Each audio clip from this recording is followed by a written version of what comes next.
Now let's look at one from your reading guide so that you can look at how the ones on your reading guide are expected from the discussion to the part that you're writing it down. So we looked at an example with pathos and we looked at an example with ethos. And now I want to get you into the reading strategy model. So as we think through this process and we think through these different steps, we're going to go through the same questions that we went through before and try to address the rhetorical appeal in this example. Okay, so I want to go through and make sure that I understand this passage. And as I do that, I'm going to think, there's a dreadful pit in the glowing flames of the wrath of God. There is hell's wide mouth open, and you have nothing to stand upon, nor anything to take hold of. There is nothing between you and hell but air. It is only the power and mere pleasure of God that holds you up. Let's see, I kind of noticed the dreadful pit of the glowing flames of the wrath of God. Those are definitely words that tell me he's kind of angry. Hell's wide mouth open. And then that there's nothing to stand upon. That there's nothing between you and hell but air. And the power and pleasure of God holding you up. Those are my key terms. So my first question comes back to what's he saying, what's happening. And essentially what he's saying is that when I think about the situation, beneath you is hell. And it's not just hell, it is a burning hell of God's wrath. That diction's important because it's telling us that God is very angry because he's got this wrath. It's not just hell, it is a burning hell. And then he says, the only reason you aren't there yet is because God doesn't want you there.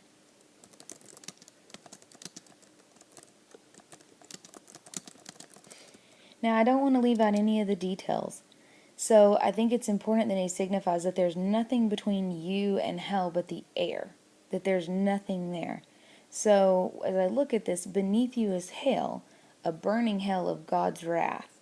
The only reason you aren't there yet is because God doesn't want you there.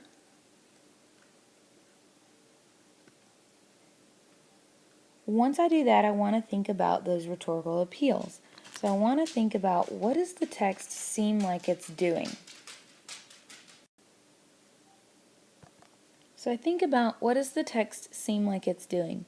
And I want to just kind of go through those three. In my head, I always think ELP, ethos, logos, pathos. So that's where I start. And I'm going to start with ethics. Well, in so far as ethos, he is the religious leader. He's kind of like the preacher. So he's got to have credibility there. I kind of can go there, but I don't necessarily see that connection to that higher power. So that one's really kind of weak, and I wouldn't really want to talk about that.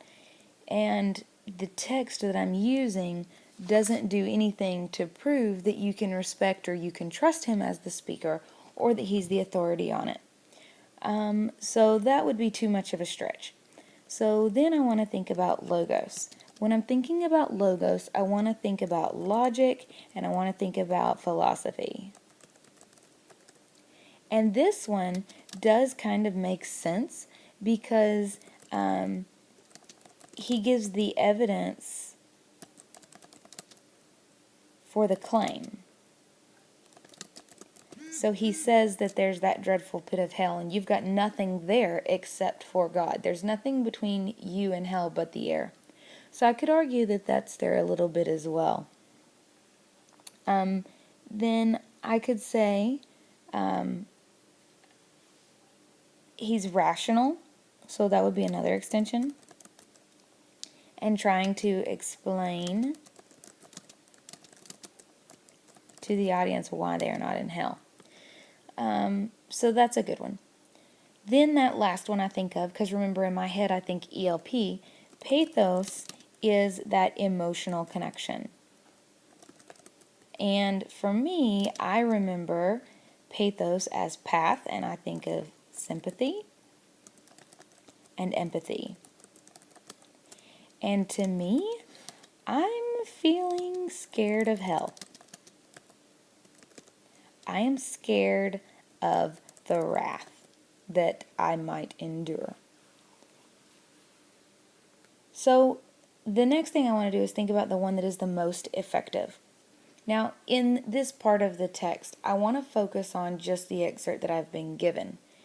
There is a dreadful pit of glowing flames, and it is the wrath of God. We have the imagery of the gates of hell being a wide open mouth waiting to swallow us up. And there's nothing to stand upon. There's nothing to take hold of. There's nothing between you and hell but the air. Only the power and pleasure of God that holds you up. As I think through this one, I think through the idea that he seems to be sort of reporting it to me. He's sort of telling me this is what it's like, and here's what we need to kind of see, and here's how we need to process it. So I think that there's definitely some appeal to fear, but I think that you could make a really strong argument that it is the logos that is most effective. So in this example, logos is used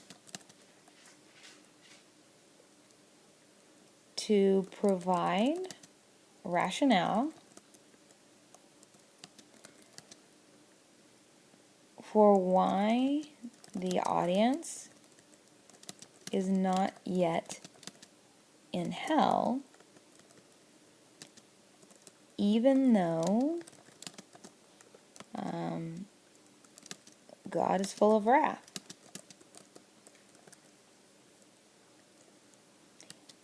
I'm also just going to kind of note that with this, it almost seems like objective reporting.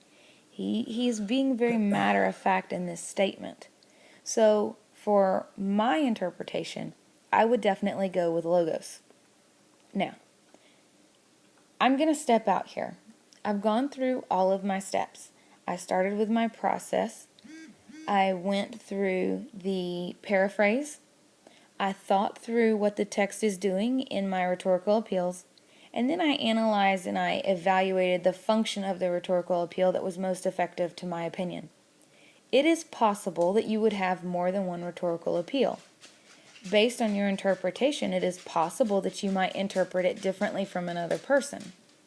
But if you do pathos every single time, you're taking the easy way out, and I'm not going to let that happen, because you're going to have to justify it in writing.